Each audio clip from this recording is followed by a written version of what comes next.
Selamat siang Tribuners, saat ini Anda menyaksikan berita selebritas bersama dengan saya Mutiara. Kami akan menyajikan informasi terupdate dan menarik mengenai selebritas tanah air untuk Anda. Dan inilah berita selebritas selengkapnya.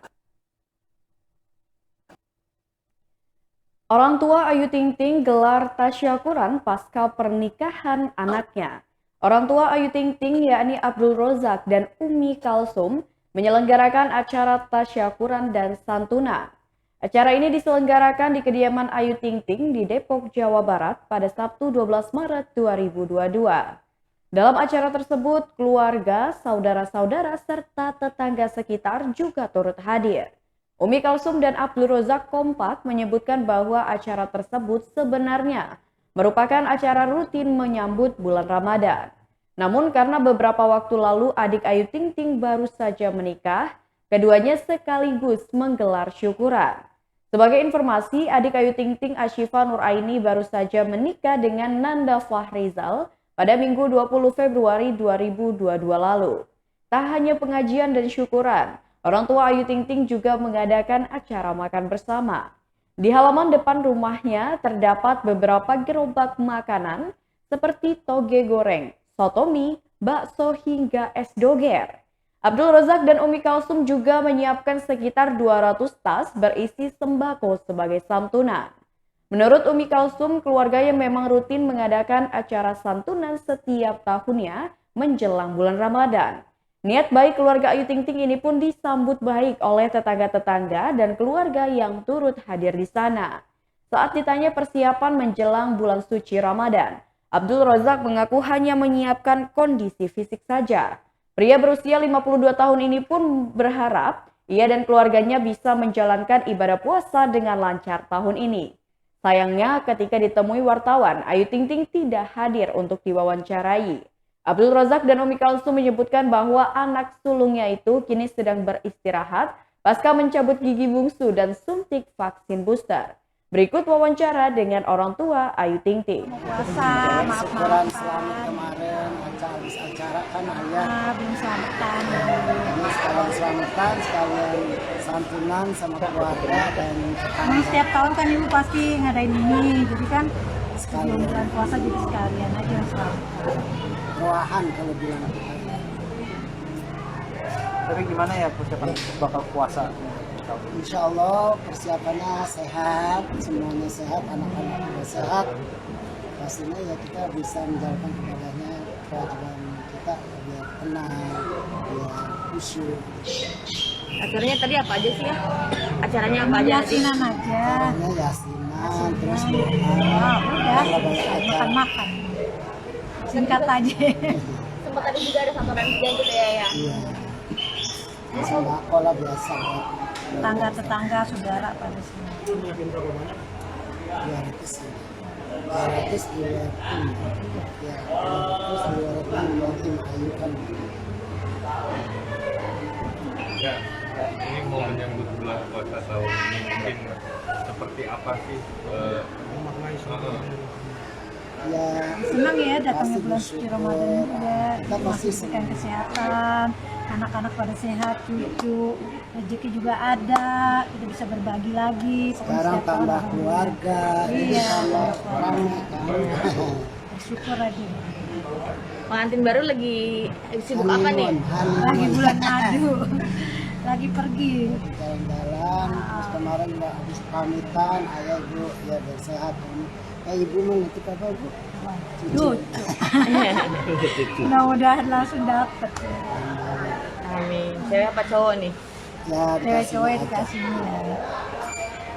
Tapi masih lancar nih sama dari festival lagi bulan madu pemilihan lancar. Nah, alhamdulillah. Dia mah baru sampai video call masih bandar sama Bilkis nih. Kan Bilkis deket banget sama antinya. Anti di hotel mana sih? Anti lagi apa nih? Anti lagi tiduran. Anti mau renang nggak? Ditanya segala macem. Aktif banget kan Bilkis sama antinya paling deket banget. Berita selanjutnya datang dari Okky Setiana Dewi gandeng Ria Ricis dalam film garapannya. Okky Setiana Dewi tetap menjaga sikap profesional meski bekerja sama dengan adik bungsunya yakni Ria Ricis. Okti Setiana Dewi kini menjadi eksekutif produser untuk sebuah film. Ia menggandeng Ria Ricis turut main dalam film terbarunya itu. Meski kakak dan adik tengah menggarap proyek yang sama, Okti memastikan keduanya tetap menjaga sikap profesional, termasuk soal honor yang diberikan untuk Ria Ricis. Malah untuk mengupah Ria Ricis, Okti Setiana Dewi menawar agar dapat harga miring untuk adiknya. Paling tidak honor Ria Ricis sedikit lebih rendah dari para pemain lainnya. Berikut wawancara dengan Okti Setiana Dewi. Film atau pemain sinetron, tapi sudah beberapa tahun belakangan ini Haya 2, Haya 1 juga begitu, menggeluti menjadi eksekutif produser dan ternyata itu menyenangkan juga. Kita punya visi misi, kita punya ide yang kemudian bisa dikembangkan bersama dengan teman-teman yang luar biasa sehingga bisa menghasilkan film ini yang pastinya dalam setiap film itu pasti baik produsernya, sutradaranya, penulis naskahnya punya visi misi yang sama. Dalam film Haya ini visi misi kita adalah memperkenalkan atau lebih membuat orang-orang semakin mencintai Palestina. Tapi tentu tadi saya katakan kalau kita bikin film Palestina tentunya tidak bisa full Palestina semua, sehingga tentang Palestina ini akhirnya harus dihubungkan dengan apa yang terjadi di Indonesia. Jadi kita hubungkan dengan cerita-cerita yang mungkin bisa dilihat dengan banyak orang. Ada kesulitan itu nggak sih menjadi pemain juga sekaligus menjadi eksekutif produser, kan menjadi dua kepala? Sebenarnya kalau untuk pemain, karena saya juga syutingnya sebenarnya hanya 1 hari gitu ya, dan nggak ada kesulitan apa-apa karena semua pemain di film Haya ini adalah teman-teman saya, dan kita sudah beberapa pemain ya seperti Amna yang pemeran utamanya juga sudah ada di film Haya 1 karena ini kan sequel, jadi bukan orang-orang baru, orang-orang lama semua. Kemudian pemeran utama Kak Dini Aminarti, kemudian Kak Dimas itu juga teman saya dalam sehari-hari. Jadi secara teamwork nggak ada masalah apapun karena kami sudah dekat dalam kehidupan sehari-hari. Kemudian kalau untuk masalah acting sendiri juga tidak ada masalah apapun karena saya memerankan diri saya sendiri sebetulnya dan berceramah seperti biasa. Jadi alhamdulillah berjalan dengan baik dan lancar. Saya pikir banyak tantangannya di para pemain-pemain utama ya, karena memang berat ya. Mereka memainkan karakter-karakter yang banyak teriak, banyak menangis, banyak bersedih. Mungkin awalnya memutuskan menjadi eksekutif produser itu sejak kapan sih? Bisa jawab? Eksekutif produser itu kan mulai diawali sebenarnya dari film sequel Haya yang pertama, dari film Haya yang pertama ini sequel ya, Haya kedua. Dan alhamdulillah ketika teman-teman banyak menonton, kita bisa bikin produksi film-film berikutnya. Itu sebabnya kenapa ada sequelnya, karena film yang pertama kita bisa bilang sukses lah, alhamdulillah, sehingga kita bisa menyumbangkan 2 miliar lebih ya untuk teman-teman kita yang ada di Palestina, sehingga kita bisa produksi film ini ya. Kalau film ini sukses, insya Allah mudah-mudahan bisa produksi film-film berikutnya. Yang paling penting. Berita selanjutnya, Rizky Bilar dan Lesti Kejora terima tawaran akuisisi dengan Rudy Salim. Pengusaha Rudy Salim mengutarakan keinginannya untuk mengakuisisi Leslar Entertainment. Setelah sebelumnya mengakuisisi Sule Channel dan berinvestasi di akun YouTube Deddy Corbuzier, kerjasama ini meliputi di kanal YouTube dan beberapa produk lain dari Leslar Entertainment. Rizky Bilar membeberkan alasannya mau menerima tawaran kerjasama tersebut karena ia merasa butuh sosok senior di bidang bisnis hiburan. Suami dari Lesti Kejora itu merasa perlu diasuh lebih jauh untuk mengarungi bisnis entertain itu.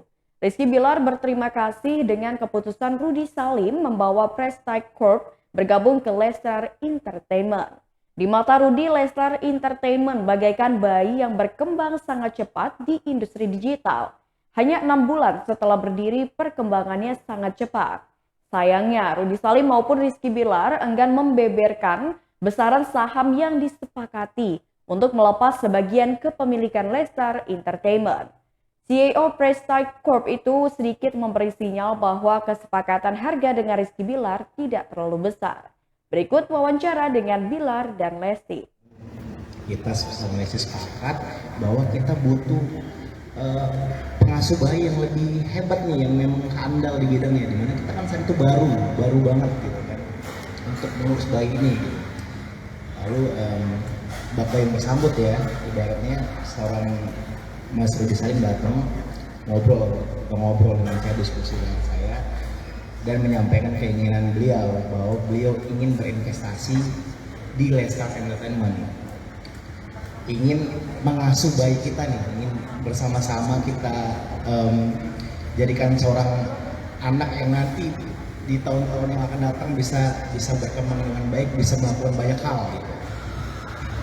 Lalu kebetulan kita juga punya visi misi yang sama dan tidak butuh waktu lama. Saat itu akhirnya saya setuju untuk melepas sebagian kecil saham saya untuk Prestige ya, sebuah perusahaan yang diterima oleh Mas Rudi. Dan ya pada hari ini seperti yang kalian lihat, hari ini resmi Leslar Entertainment dan Prestige masuk menjadi bagian dari Leslar Entertainment, yang mana saya sangat berterima kasih juga untuk Mas Rudi yang ibaratnya kita LA akan semakin sangat terbantu ya dengan bagaimana Mas Rudi di dunia bisnis cukup mentereng lah gitu ya ibaratnya, dan kita cukup kuat dengan entertain, dan mudah-mudahan kolaborasi itu bisa bersinergi dan bisa menghasilkan sesuatu yang kuat di bidang bisnis. Dan seperti Mas Rudi tadi katakan, nanti tidak kemungkinan ya LA akan membangun lini bisnis yang lain, dan seperti yang sering kita bangun adalah Leslar Covers yang nanti akan kita bahas bareng-bareng gitu. Mbak Leslie mungkin mau menambahkan?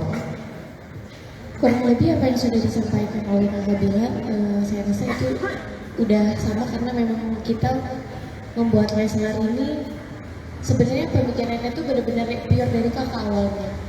Mulai dari nama aja kan Leslar itu aja dari ucapannya beliau gitu. Jadi begitu ya qadarullah kita jadi berjodoh, sebelum itu Kakak udah membuat plan ke depan ya kan, supaya ya berkembang, karena kebetulan Dede juga punya mimpi dan Kakak juga punya mimpi. Jadi begitu ketemu, Dede kan selalu cerita sama kakak, Dede punya mimpi ini, Dede pengen punya perusahaan, Dede pengen punya label, Dede pengen punya manajemen artis, Dede pengen cita-cita seorang Lesti yang kayaknya jauh akan nggak tahu akan terwujud atau enggak gitu. Ketika Dede cerita sama kakak, dan akhirnya beliau sedikit demi sedikit mewujudkan semua mimpi-mimpi Dede gitu. Salah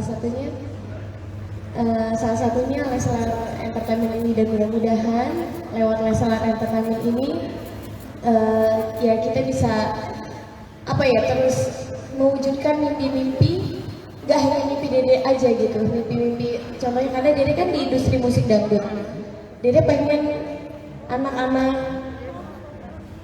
yang punya potensi dalam bernyanyi, karena Dede juga kan sama dari daerah gitu. Mudah-mudahan anak-anak yang sama-sama punya cita-cita seperti Dede bisa mewujudkan cita-citanya, bisa menjadi wadah ke depannya seperti itu. Sekali lagi terima kasih banyak untuk Rudi dan Prestige karena sudah berkenan ikut bergabung di Leslar Entertainment.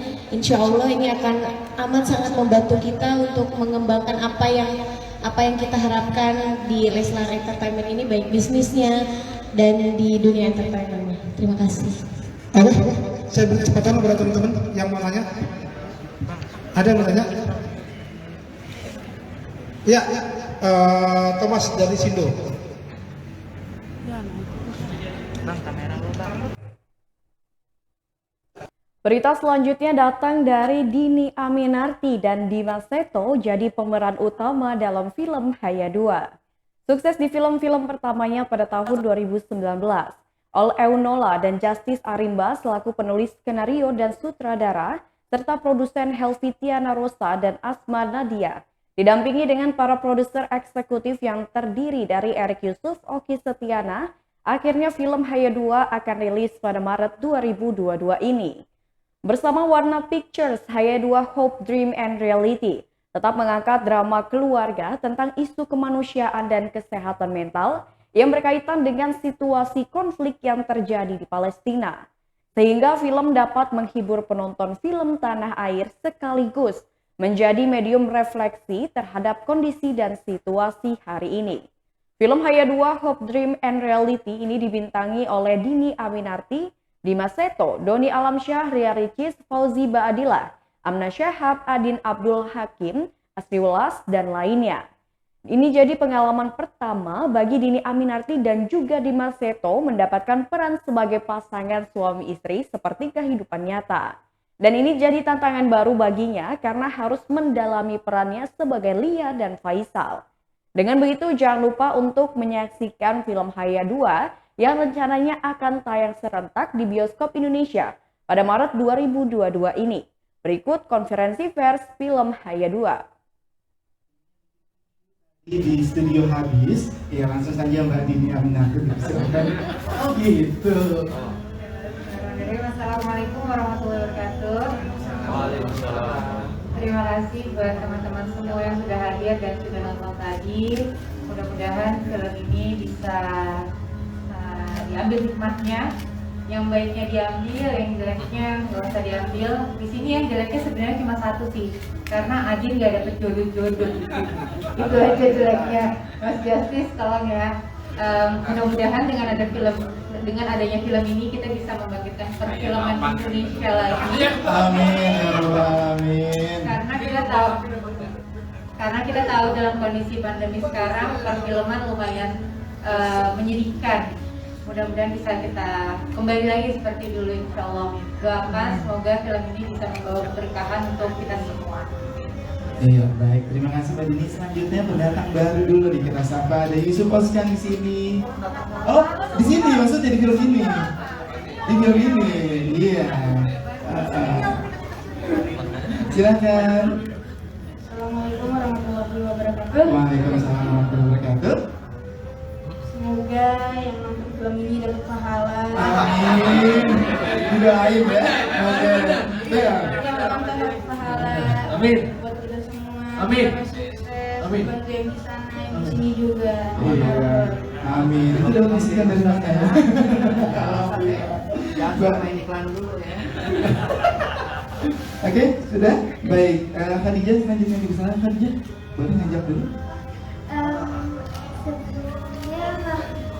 Sebelumnya makasih banyak buat semuanya yang udah support film ini. Jangan lupa nanti ajak-ajak teman-teman semuanya, saudara dan keluarga buat nonton film Haya 2. Terima kasih. Terima kasih. Dan selanjutnya bintang utama kita dipersilakan Haya. Oke. Ini Haya apa Hana? Oke. Ini Haya apa Hana nih jadinya nih? Oh nggak tahu. Ayana.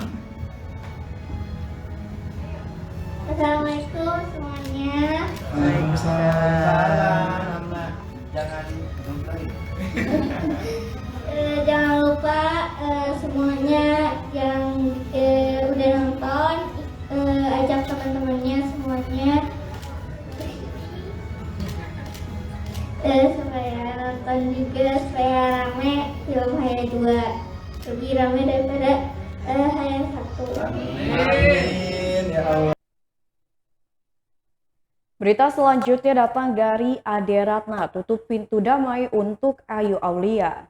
Ade Ratna Sari memenuhi panggilan Polres Metro Jakarta Selatan atas laporannya terhadap model majalah dewasa Ayu Aulia atas dugaan penganiayaan pada Kamis 10 Maret 2022. Didampingi kakak dan kuasa hukumnya, Ade siap menjalani rangkaian proses hukum di Polres Metro Jakarta Selatan. Dengan menunjukkan bukti keseriusannya, Ade menunjuk 12 kuasa hukum untuk membantunya menyelesaikan kasus penganiayaan ini. Lebih lanjut, Ade menutup pintu untuk damai dan segera meminta polisi untuk memanggil Ayu Aulia sebagai terlapor. Berikut wawancara dengan Ade dan kuasa hukumnya. Itu nanti kalau berat, ancaman hukuman itu 5 tahun. Seperti itu. Nanti kita diminta bukti tambahannya kalau Ade ini karena sebelumnya nggak pernah pingsan-pingsan, sepanjang jalan setelah dipukul pada tanggal 23 banyak pening kepalanya. Oleh karenanya kita akan kasih bukti tambahan, bukti lanjutan. Nah tadi namanya berita acara pemeriksaan lanjutan kejahatan terhadap kesehatannya Ade. Jadi kami menghimbau kepada AA, mohon kiranya di pelaporan kami yang selanjutnya handphone Ade untuk segera dikembalikan. Karena kalau tidak, ini perkara akan jalan terus. Ini kan baru yang 351, belum yang perampasan handphone. Nah, kami menghimbau agar secepatnya memulangkan handphone, karena itu nggak bisa yang merek iPhone itu dimiliki orang lain tuh nggak bisa, itu pasti punya andil. Sehingga hari ini kami mengimbau kepada AA untuk segera memulangkan handphonenya. Seperti itu. Ada pertanyaan? Berapa pertanyaan tadi? Tadi ada, karena ini lanjutannya hanya 9 pertanyaan, termasuk alat bukti, saksi testis di Audi itu, saksi yang ada di sana ada 2 orang, ada si A si B sudah kita sebutin, lalu saksi testis di Audi itunya ada satpam, lalu alat bukti ada kamera seperti itu, lalu alat bukti yang lain kemungkinan kamera yang ada di dalam handphonenya Ade juga mudah-mudahan kami berharap bisa disita, karena disitulah ada alat bukti yang sangat valid seperti itu. Pak, tadi kan belum disebut sama Kak Ade mungkin alat bukti yang diserahkan oleh pihak itu apa aja nih Bang Ade? Yang pertama chattingan yang memberatkan beliau tentang keadaan peristiwa yang sesungguhnya terjadi. Namun pasal 351 itu kan terkait dengan pemukulan. Kalau pemukulan ini kalau menurut kami tim hukum ini sudah terpenuhi, yaitu visumnya. Lalu sekarang hari ini sedang berproses CCTV-nya, sedang berproses mengarah kemari. Mudah-mudahan bisa terus. Baiklah Tribuners, itulah berita selebritas bersama dengan saya Mutiara. Selamat siang dan sampai jumpa.